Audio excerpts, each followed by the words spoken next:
AI expert says that each ChatGPT query is equal to wasting half a liter of water, implying that there needs to be a sustainability plan in place.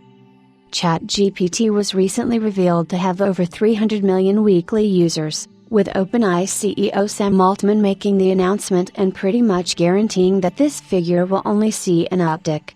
While that is positive news for the company, it is expected to impact the environment massively, with one expert speaking at a lecture that generative AI's rapid growth would have a deleterious impact on the environment.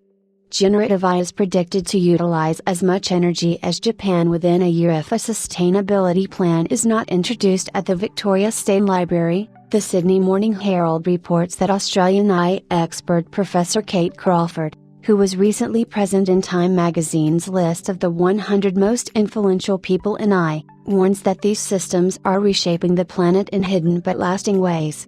She states that there is no outrunning climate change, so it is imperative that reducing the globe's carbon footprint becomes a priority.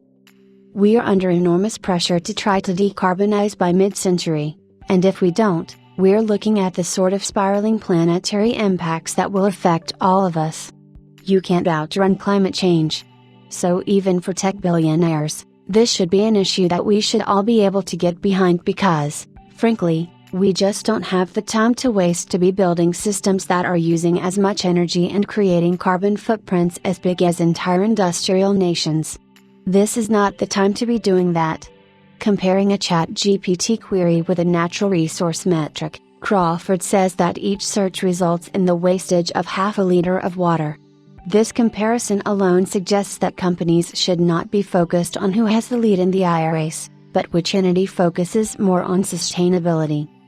We're wasting a lot of water with these systems, and very few people realize that it's a major problem. That's why I think personally the number one priority for the sector should be sustainability, not the AI race. The launch of ChatGPT was certainly a shocking revelation for the competition and the masses, but 2 years after the chatbot arrived, Crawford believes that it is now time to see the service as how useful it is, what is working for the human race and what is not.